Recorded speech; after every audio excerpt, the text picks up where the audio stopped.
మనం చూస్తుంది శ్రీ శ్రీ అహోబిల లక్ష్మీ నరసింహస్వామి దేవస్థానం పాటిపల్లి. మొత్తం 365 మెట్లు ఉంటాయి. సో చూద్దాం పదండి, మీదకెళ్ళి చూస్తే ఎలా ఉంటుందో మీకు క్లియర్గా అర్థమవుతుంది. మనం అలా స్టార్టింగ్ నుంచి కొంచెం మధ్యకు వస్తే మధ్యలో వ్యూ ఇలా ఉంటుంది. So middle of the view కూడా చాలా అందంగా ఉంటుంది. మనం డైరెక్ట్గా చూస్తే ఇంకా బాగుంటుంది.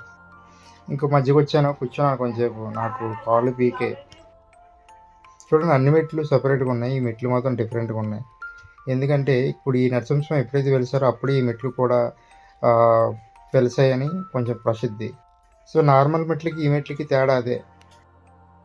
గుడికి బ్యాక్ సైడ్ వచ్చాము. ఇప్పుడు కొంచెం ముందుకెళ్తే గుడి బ్యాక్ సైడ్ కనిపిస్తుంది. మనం చూస్తున్నాం కదా, కనిపిస్తుందా పైన గుడి? అదే నరసింహస్వామి టెంపుల్. గుడి పైకి అయితే వచ్చేసాం. గుడి పైన చూసుకుంటే గుడికి రైట్ సైడు డిస్టెన్స్ అయితే పర్వాలేదు, బాగానే ఉంటుంది. లెఫ్ట్ సైడ్ అయితే ఏ ప్లేస్ ఉండదు, జస్ట్ వాకబుల్ డిస్టెన్సే ఉంటుంది. గుడిలోకి చూసుకుంటే ఇది మెయిన్ గుడి ఫ్రంట్ ఎంట్రన్స్లో చూసుకున్నప్పుడు ఆ ప్లేసే ఉంటుంది.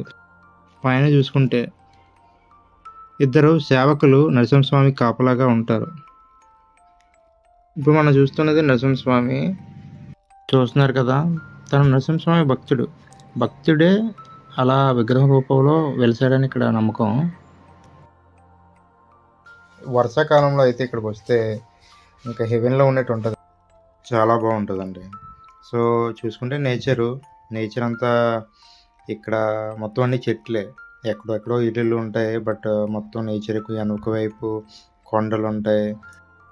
ఇక్కడ నుంచి చూస్తే అక్కడ ఎండింగ్ సీ వరకు కనిపిస్తుంది. ఇప్పుడు ఇంకా చూసుకుంటే అండి, శిల్పి రాయిలు చెక్కి ఒక రాయి మీద ఒక రాయి పెట్టి అలా గుడిని కట్టారు. సిమెంట్ చాలా తక్కువ యూజ్ చేశాను ఇక్కడ. ఫైనల్గా ఇదే టాప్ వ్యూ. సో ఈ వ్యూని చూస్తే టోటల్ గుడి ఏంటి, స్ట్రక్చర్ ఏంటి, ఎలా ఉంది అని మొత్తం కనిపిస్తుంది. ఇవి మెట్లు చూసారు కదా, మెట్లు, ఆ కొండ దగ్గర ఆ టెంపుల్ ఎలా ఉంది అని.